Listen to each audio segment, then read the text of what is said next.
জবানের একটা কাজ উঠায় রাখবো, দুরূদ শরীফ। লম্বা দুরূদ পড়তে যদি কষ্ট হয়, ছোট্ট দুরূদ সাল্লাল্লাহু আলাইহি ওয়াসাল্লাম, সাল্লাল্লাহু আলাইহি ওয়াসাল্লাম। রাসূল বলেন, কেউ যদি দুরূদ শরীফ না পড়ে দোয়া শুরু করে, অর্থাৎ দুরূদ পড়ে নেই, দোয়া শুরু করছে, ওই দোয়া আসমানে আল্লাহর কাছে যায় না, এটা ঝুলন্ত অবস্থায় থাকে।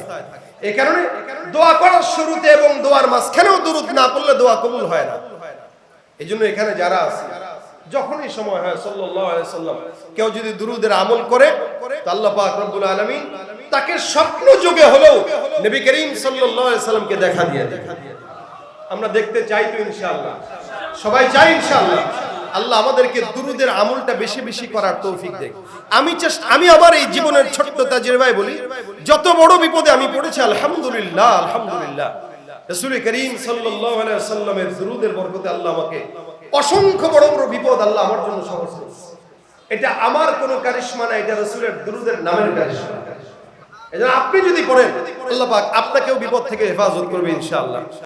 যতগুলো মানুষ আছেন, যদিও আপনারা অনেক কষ্ট করে এখানে বসে আছেন, রোদ গরম সবকিছু মিলে, এই গরমের ভিতরে আপনারা বসলেও আলহামদুলিল্লাহ আজকের এই প্রোগ্রামের যে আয়োজক, আমাদের স্নেহের মহব্বতের মুফতি ওবায়দুর রহমান হুযাইফী অনেক মুজাহাদা কষ্ট করে এই প্রোগ্রামটা আপনাদেরকে উপহার দিয়েছেন। আসলেই যতক্ষণ পর্যন্ত আমাদের বট গাছগুলো আমাদের থেকে সরে না যায়, ততক্ষণ আমরা নিজেরা বট গাছ হতে পারি না। মুফতি ওবায়দুর রহমান হুযাইফী এতদিন পর্যন্ত বাবার ছায়ায় ছিলেন। বাবা চলে গেছে, এখন আল্লাহ হয়তো তাকেই বট গাছ বানাইছে, নয়তো এরকম ভাবে অল্প সময়ে এত ওলামা ইকরামের সমাগম কখনো সে করতে পারবে চিন্তাও করে নেই। যেটা তার বাবার কাজ ছিল, বাবার অবর্তমানে আল্লাহ পাক তাকে দিয়ে এই কাজটা করাইছে।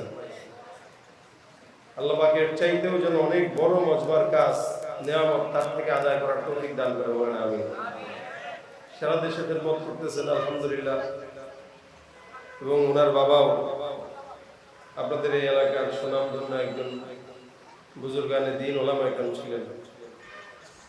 আল্লাহ পাক যেন আজকের এই মাহফিলের মজমার সমস্ত সওয়াব তার বাবার কবরে যেন আল্লাহ পাক পৌঁছায় দেয় বলেন আমিন। আপনারা এই কষ্ট মুজাহাদা করে বসছেন, গরম লাগতেছে, এরপরও আলহামদুলিল্লাহ ফ্যানের আঞ্জাম আছে। আপনারা কি আয়োজনে খুশি নাকি বেজার আছেন? আপনারা যদি খুশি থাকেন তাহলে স্বতঃস্ফূর্ত ভাবে জবাব দিয়ে বলেন আলহামদুলিল্লাহ। যারা দাঁড়ানো আছেন ছাত্র ভাইরা একটু বসে যান ভিতরে, সবাই ডানে বায়ে ছাত্র ভাইরা বসে যান। ওলামা ইকরামরাও আছে আলহামদুলিল্লাহ, মজমাটা ওলামা ইকরামের মজমা, স্টেজে ওলামা ইকরাম ভরপুর, সামনেও আপনারা ওলামা ইকরাম অনেকে আছেন, সাধারণ মানুষও আছেন। আমি সবার উদ্দেশ্যে একটা ইমানি মুজাকারা করবো, আমলি মুজাকারা করবো। কোন নসিহত নয়, বয়ান নয়, এখানে বয়ানের জন্য আসাও না, শুধুমাত্র এত চমৎকার একটি ওলামা ইকরামের মজলিসে নিজেকে শামিল রাখার জন্য আসা। যেহেতু চলেই আসছে, এজন্য একটা আমলের মুজাকারা করবো। এই মুজাকারা করার দ্বারা ফায়দা হলো, মোটামুটি আমাদের যেই আমলের পাওয়ার আছে এটা যখন কমে, ইমানে জ্ঞানের মুজাকারার দ্বারা আমলের পাওয়ারটা আল্লাহ পাক বাড়ায় দেয়। এটা হলো মুজাকারার ফায়দা। পাশাপাশি আশরাফ আলী তানভীর রাহমাতুল্লাহ আলাইহি এটাও বলেছেন যে কেউ মুজাকারা যখন করে তো অনেক অজানা জিনিস এই মুজাকারার মাধ্যমে জানা হয়। বড় বড় ওলামা ইকরাম আসবেন, নসিহত করবেন, আমি আপনাদের সামনে মুজাকারাটাই করতে চাচ্ছি, এই জন্য একটি আয়াতে কারিমা তেলাওয়াত করেছি। আমি যদি আপনাদেরকে প্রশ্ন করি, আপনারা সবাই একটা কথাই বলবেন, বলেন তো আল্লাহ পাক রব্বুল আলামিন যিনি আমাদেরকে বানিয়েছেন, সৃষ্টি করেছেন, সেই আল্লাহ ওনার কি কোনো নামাজ, রোজা, ইবাদত, বন্দেগী এগুলোর প্রয়োজন আছে? ইবাদতের মুহতাজ হলাম আমরা, উনি ইবাদতের মুহতাজ না। উনি ইবাদত পাওয়ার যোগ্যতা রাখে, করার দরকার ওনার নেই। এমনকি আসমানের পাখি যারা উঠে, অত্তাইরু সাফাত কুল্লুন ক্বাদ আলিমা সালাতাহু ওয়া তাসবিহা, যে সমস্ত পাখিগুলো সিরিয়াল ধরে ধরে আকাশে উড়ে, এরাও 24টা ঘন্টা মালিকের গোলামি করে।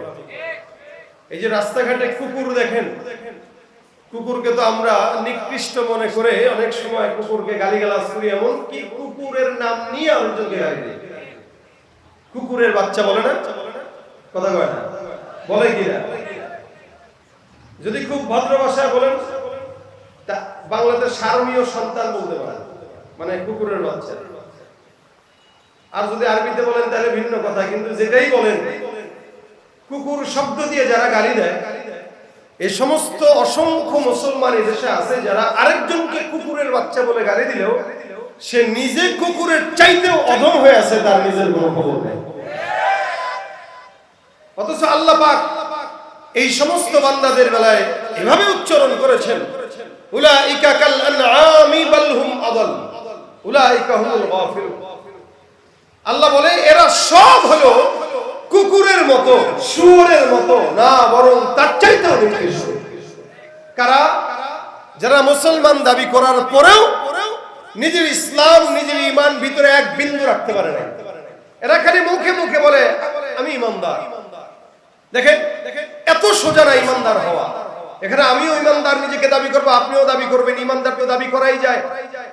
কিন্তু আল্লাহ পাক বলেন মিনান নাসি মান ইয়াকুলু আমান্না বিল্লাহি ওয়া বিল ইয়াউমিল আখির ওয়া মা হুম বিমুমিনিন। খালি ঈমানদার বললেন যে আল্লাহর প্রতি বিশ্বাস করলাম, এটার নাম ঈমানদার না। কেউ সলিমউদ্দিন কলিমউদ্দিন আমাকে বলল যে ভাই আমি এটা বলছি বিশ্বাস করেন, আমি তার কথা শুনেই কি বিশ্বাস করব? না, আমার উচিত তার সবকিছু যাচাই বাছাই করে তারপর বিশ্বাস করা। আল্লাহ পাক কোরআনে ফাতিহা থেকে নিয়ে নাস পর্যন্ত কি কি বলেছেন এগুলো পরিপূর্ণ জেনে বুঝে তারপরে ঈমান আনা, এটা হলো একজন ঈমানদারের কাজ।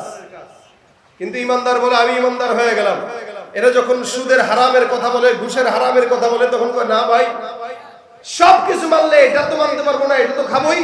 তার মানে বোঝা গেল ও আল্লাহ পাকের একটা জিনিস মানে আরেকটা জিনিস মানে না। তো যেই ব্যক্তি একটা মানে আর 10টা মানে না, ও যদি নিজেকে ঈমানদার দাবি করে, ও ঈমানদার না, ও মুনাফিক, বেঈমান, ভণ্ড, এই সমাজের সবচেয়ে বড় বাটপার সে। এজন্য আল্লাহ পাক তার বেলায় বলেন উলাইকা কাল আনআম বাল হুম আদাল, এগুলা কুকুরের মতো, হায়াওয়ানের মতো, জানোয়ারের মতো। কুকুরের যদি জবান থাকতো আর কথা বলতে পারতো, কুকুর বলতো যে ভাই আমার এই নিয়ম নিয়ে গালি দিস না, কারণ তোর চাইতে আমি ভালো আছি। এই জমিনের মধ্যে আমি কুকুর হওয়ার পরেও আল্লাহর গোলামি করি, তুই মানুষ হয়ে আল্লাহর গোলামি না করে সমাজের নেতাদের গোলামি করিস। এটা কুকুর বলতো যদি কুকুর জবান খুলতে পারতো। কিন্তু কুকুর বলতে পারে না, কুকুর আফসোস করে, আহারে আমারে নিয়ে গালি দেয়। এইজন্য আল্লাহ বলেন উলাইকা কাল আনআম বাল হুম আদাল, সব কুকুরের মতো, শুয়োরের মতো। কিভাবে? মুসলমান আমরা এখানে দাবি যারা করি, বলেন তো নামাজ আমাদের দরকার আছে কিনা, রোজা দরকার আছে কিনা? কিন্তু এই যে রমজানটা গেল, অসংখ্য ঈমানদার ছিল যারা দাবি করেছে ঈমানদার, কিন্তু একটাও রোজা রাখে নাই। আর তাকে যেই পর্যন্ত মুসলমান নামাজও পড়ে, দাড়িও আছে, এমন এমন মুসলমানও তারা রোজা রাখে না। দোকানে যে সুন্দর করে পর্দা লাগায় তারপরে 4 বিস্কুট খায়, ও নিজেকে মুসলমান দাবি করতেছে, আল্লাহ কয় না। এই ব্যক্তি ঈমানদার দাবি করতেছে, নামাজের কথা বললে আস্তে করে হাসি দিয়ে বলে ভাই প্যান্টের সমস্যা, কালকে বলবো। রোজার কথা বললে বলতো ভাই আমার গ্যাস্ট্রিকের প্রবলেম, পরে করব। যে কোনো অজুহাত তো তার আছে। আল্লাহ বলেন কুকুরের নামাজ নাই, হায়াওয়ানের নামাজ নাই, শুয়োরের নামাজ নাই, ও মুসলমান হওয়ার পরে তারও নামাজ নাই। সুতরাং ওর মধ্যে কুকুরের মধ্যে কোনো তফাৎ নাই, এরা সবাই সমান। আল্লাহ পাক এরপরে বলেন বাল হুম আদাল, এরা কুকুরের চাইতেও খারাপ। কিভাবে? এলাকার মধ্যে চাঁদাবাজি করে কি কুকুর না মানুষ? বলেন, মানুষ করে। ঘুষ খায় কে, কুকুর না মানুষ? জেনা বিচার করে কুকুর না মানুষ? একজন আরেকজনের জায়গা মেরে নষ্ট করে কুকুর না মানুষ? সব করে মানুষ। আল্লাহ বলে যেই কাজ কুকুর করে না, যেই কাজ হায়াওয়ান করে না, যেই কাজ জানোয়ার করে না, ওই কাজ তুমি মানুষ হয়ে করার কারণে তুমি কুকুর, শুয়োর, জানোয়ারের চাইতে নিকৃষ্ট। ওরা হলো দেশের লাগি মহামারীর মতন, ফাইলে কলম ঠেকাইয়া চালায় শুধুই নির্যাতন। ওরা হলো দেশের লাগি মহামারীর মতন, ফাইলে কলম ঠেকাইয়া চালায় শুধুই ঘুষের টাকায় ওদের ভুড়ি, ঘুষের টাকায় ওদের ভুড়ি করে যে টানটা, ওরা শিক্ষিত শয়তান, ওরা শিক্ষিত শয়তান, ওরা শিক্ষিত শয়তান, ওরা শিক্ষিত শয়তান। ঠিক কি না?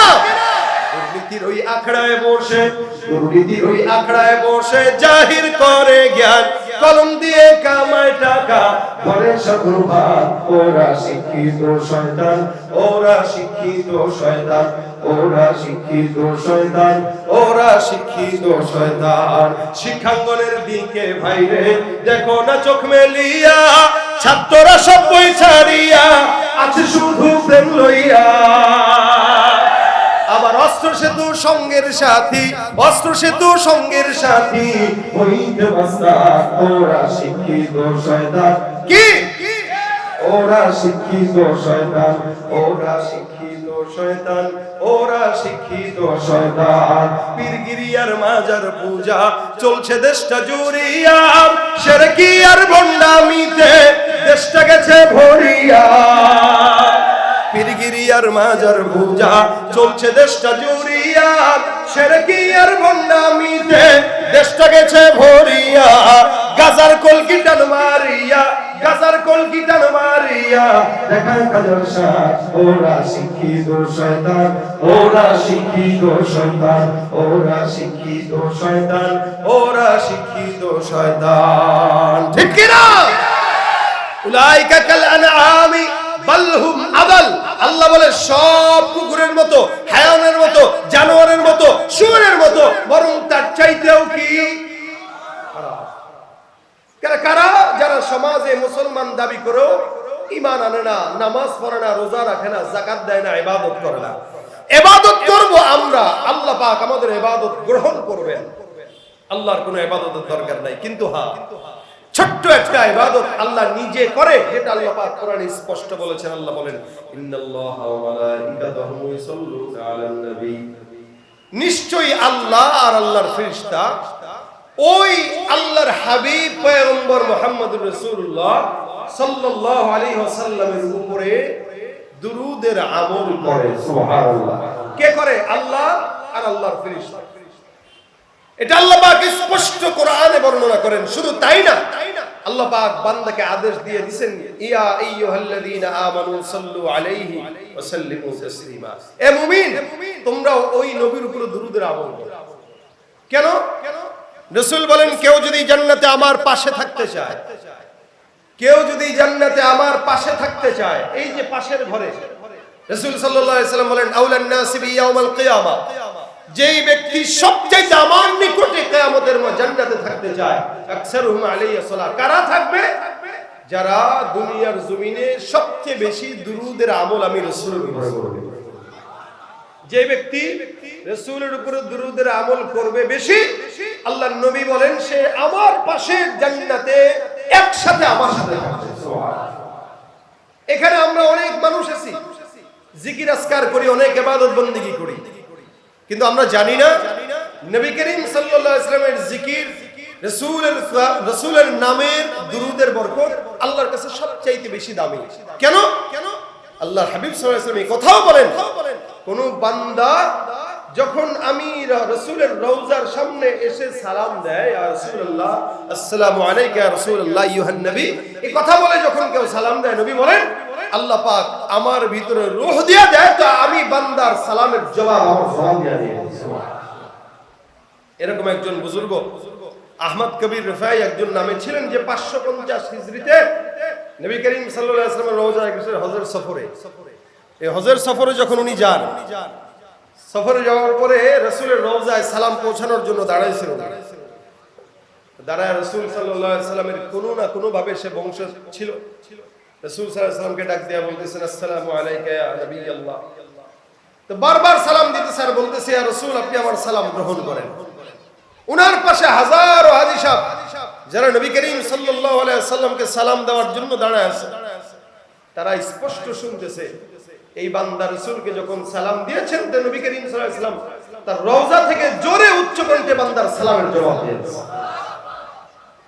রাসূল যে জিন্দা, এটা প্রমাণ। নবী করিম সাল্লাল্লাহু আলাইহি ওয়াসাল্লাম কবরের জিন্দা, শুধু তাই নয় প্রত্যেকটা নবী রাসূল তাদের কবরে জিন্দা। তাদের দেহ মাটি খাইতে পারে না, পোকা খাইতে পারে না, এটা তাদের আলাদা একটা পাওয়ার। তো সেখানে আপনার মতো আমার মতো উম্মত যদি আমরা রাসূল করিম সাল্লাল্লাহু আলাইহি ওয়াসাল্লামের উপর যদি দুরূদ পড়ি, বিশেষ করে ছাত্র ভাইরা এখানে আছে, আমি আমার ওস্তাদদের থেকে শোনা কথা নকল করেই বলতেছি। আমাদের ওস্তাদরা আমাদেরকে বলতেন, বাবা যদি জেহেনের কমতি থাকে তো দুরূদ পড়ো।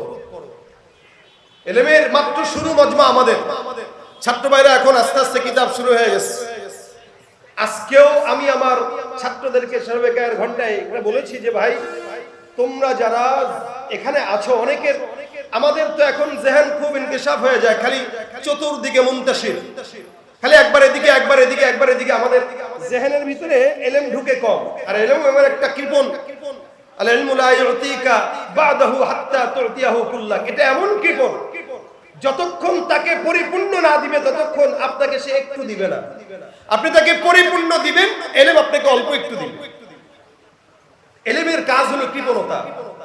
তো আমাদের ওস্তাদরা বলতেন যেহেতু ইলমের কাজ কৃপণতা, ইলম পরিপূর্ণ দেয় না, এজন্য দুরূদ শরীফের আমল বেশি বেশি করবা, তো আল্লাহ পাক রব্বুল আলামিন দুরূদের বরকতে তোমার ইলমের ভিতরে রুহানিয়াত দিবে এবং জেহেনের ভিতরে বরকত দান করবে।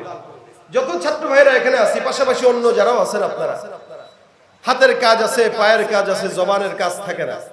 জবানের একটা কাজ উঠায় রাখবো, দুরূদ শরীফ। লম্বা দুরূদ পড়তে যদি কষ্ট হয়, ছোট্ট দুরূদ সাল্লাল্লাহু আলাইহি ওয়াসাল্লাম সাল্লাল্লাহু আলাইহি ওয়াসাল্লাম রাসূল বলেন, কেউ যদি দুরূদ শরীফ না পড়ে দোয়া শুরু করে, অর্থাৎ দুরূদ পড়ে নেই দোয়া শুরু করছে, ওই দোয়া আসমানে আল্লাহর কাছে যায় না, এটা ঝুলন্ত অবস্থায় থাকে। এই কারণে দোয়া করার শুরুতে এবং দোয়ার মাঝখানেও দুরূদ না পড়লে দোয়া কবুল হয় না। এইজন্য এখানে যারা আছে, যখনই সময় হয় সাল্লাল্লাহু আলাইহি ওয়াসাল্লাম কেউ যদি দুরূদের আমল করে, তো আল্লাহ পাক রব্বুল আলামিন তাকে স্বপ্ন যুগে হলেও নবী করিম সাল্লাল্লাহু আলাইহি ওয়াসাল্লামকে দেখা দিয়ে দেয়। আমরা দেখতে চাই তো ইনশাআল্লাহ, সবাই চাই ইনশাআল্লাহ। আল্লাহ আমাদেরকে দুরূদের আমলটা বেশি বেশি করার তৌফিক দেয়। আমি আমার এই জীবনের ছোট্ট তাজরিবায় বলি, যত বড় বিপদে আমি পড়েছি আলহামদুলিল্লাহ, আলহামদুলিল্লাহ রাসূল করিম সাল্লাল্লাহু আলাইহি ওয়াসাল্লামের দুরূদের বরকতে আল্লাহ আমাকে অসংখ্য বড় বড় বিপদ আল্লাহ আমার জন্য সহজ করেছে। এটা আমার কোনো কারিশমা না, এটা রাসূলের দুরূদের নামের কারিশমা। এজন্য আপনি যদি পড়েন, আল্লাহ পাক আপনাকেও বিপদ থেকে হেফাজত করবে ইনশাআল্লাহ। আলহামদুলিল্লাহ আজকের মাহফিল এটা কিন্তু আমাদের বয়ানের মাহফিল না, আলোচনা করার জন্য না। আমার মহব্বতের ভাই, আমার বন্ধুবর, আমার কলিজার টুকরা রেজওয়ান রফিকি সাহেব চলে আসছে। আলহামদুলিল্লাহ বলেন না কেন? আলহামদুলিল্লাহ। উনিও আলহামদুলিল্লাহ বাংলাদেশের বাতিলদের বিরুদ্ধে যারা বলিষ্ঠ কণ্ঠস্বর, এদের মধ্যে রেজওয়ান রফিকি সাহেব একজন। হিজবুত তাওহীদ তার নাম শুনলে মোটামুটি পেটের মুসরানি দিয়া তারপরে দৌড়ায়। ঠিক আসতে কয় গেছে, আপনাদের জজবা নাই, গরমে সব শুকায় গেছে, এই জন্য জজবা নাই। আলহামদুলিল্লাহ রেজওয়ান রফিকি সাহেব চলে আসছে, আমার মহব্বতের ভাই, আমার দোস্ত, আমার সব। সে আপনাদের কাছে আসছে, বয়ান শোনাবে। আমি খুব দুর্বল, কথা বলতেও কষ্ট হচ্ছে। এরপরও আমি যে আপনাদেরকে জজবা বাড়াবো, যে ওবায়দুর রহমান ওজাকি সাহেব বলতেছে জজবা বাড়ায়, আমার নিজের ভিতরে জজবা নাই, শেষ। এখন আপনাদেরকে জজবা দিব আলহামদুলিল্লাহ। এই যে রফিকি সাহেব গাবো একটা অনুমতি দিছে ইনশাআল্লাহ, ইনশাআল্লাহ। কি গাবো বলেন? গলায় জোর নাই, শরীরে ওজন নাই, এরপর যেটা গাইতে বলতেছি এটা গাইতে জোর লাগে। আমি এই দেওবন্দ নিয়ে, দেওবন্দ কা ইসলাম কা পারচম, এটা আমি গিয়েছি, ইউটিউবে আছে, সার্চ দিলেই পাবেন আলহামদুলিল্লাহ। কিন্তু এটা শুনাইতে পারতেছি না। সবাই মিলে আমরা বিশ্ব নবীর অপমানে যদি না কাঁদে তোমার বোন, এটা গাবো ইনশাআল্লাহ। আপনারা আমার সাথে গাবেন? আমি একটু দুর্বল বেশি হয়ে গেছি, গরম সহ্য হয় না সবারই, কারোই সহ্য হয় না, এরপরও বিশাল গরম। যাক আলহামদুলিল্লাহ আসছি যেহেতু, সবাই মিলে আওয়াজ দিয়ে আমার সাথে এক আওয়াজে বলবেন। আমাকে হোসেন সাহেব বারবার খোঁজ খবর নিয়ে আজকের এই প্রোগ্রাম প্রত্যেকটা, আমি তো বারবার সে আমাকে মেসেজ দিচ্ছিল, আমি কল্পনা করতেছিলাম যে একটা লোক এতগুলা বক্তা দিছে, সবার সাথে কিন্তু সে যোগাযোগ করতেছে, কেমনে সম্ভব? আলহামদুলিল্লাহ, আল্লাহুম্মা জিদ ফাজিল, আল্লাহ তাকে আরো বরকত দান করুন। আমিন। বিশ্ব নবীর অপমানে যদি না কাঁদে তোমার মন, মুসলিম নয় মুনাফিক, তুমি নবীজির দুশমন। নবীর প্রেমে জীবন দেবে কে আছো নওজোয়ান, তাকবীর তুলে সিংহ শাবক হও তুমি আগুয়ান। রাজি আছেন ইনশাআল্লাহ? তোমার বুকের ঈমানের গল জবানে আল কুরআন, ভয় কাঁপে কাপুরুষ সব আর গলাধম শয়তান। জীবনের চেয়ে বুকে আছে বেশি নবীজির সম্মান, কেমনে তুমি থাকবে বসে বসে তার অপমান। তুমি সাচ্চা মুসলমান, ঈমান তোমার ধন, নবীর প্রেমে জাগ্রত তুমি নির্ভীক পালোয়ান। তুমি সাচ্চা মুসলমান, ঈমান তোমার আওয়াজ দিয়া, নবীর প্রেমে জাগ্রত তুমি নির্ভীক পালোয়ান। নিষ্ঠ উদার দয়ার আধার রহমাতুল লিল আলামিন, তার অপমান করেছে যারা দুষ্ট ইতর শালীন। তার বরসের ছোঁয়া পেল ইউরোপ থেকে সুদূর চীন, তার সাথে কেউ বললে কথা মানবে না তা এই জমিন। কেউ কখনো কোথাও যদি সাহস দেখায় ফের এমন, মুসলিম জাতি সংঘ করে জবাব দিবে বীর মুমিন। গদি ভুলের ক্ষমা না চায় যদি, জোরে হাকো আজান, জোরে হাকো আজান। সাচ্চা মুসলমান, ঈমান তোমার ধন, নবীর প্রেমে জাগ্রত তুমি নির্ভীক পালোয়ান। তুমি সাচ্চা মুসলমান, ঈমান তোমার ধন, নবীর প্রেমে জাগ্রত তুমি নির্ভীক পালোয়ান। লিল্লাহি তাকবীর, নারায়ে তাকবীর। নাস্তিকতা নিপাত যাক, দিন ইসলাম জিন্দাবাদ। নাস্তিকতা নিপাত যাক, দিন ইসলাম জিন্দাবাদ। কোটি প্রাণে একই আওয়াজ, খোদাদ্রোহী ছাড় পাবে না, এই বাংলা ঠাই হবে না। মুসলমানরা জেগেছে আজ, জোর কদমে সামনে চলো, বজ্র কণ্ঠে আওয়াজ তুলো, সবাই মিলে একই তালে দাও না স্লোগান।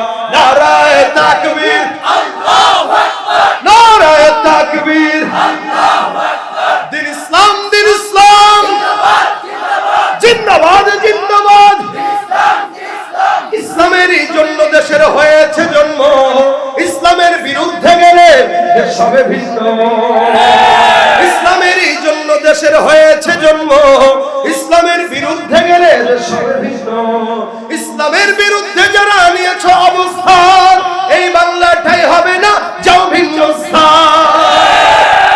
জোর কদমে সামনে চলো, বজ্র কণ্ঠে আওয়াজ তোলো, সবাই মিলে একই তালে দাও না স্লোগান।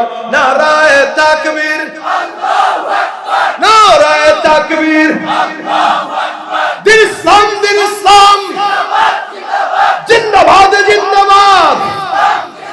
কোরআন সুন্নাহর আলো দিলে দিলে জালো, রিজওয়ান রফিকি সাহেবের আগমন। নারায়ে তাকবীর।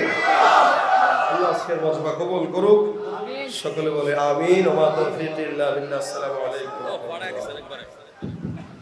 আলহামদুলিল্লাহ।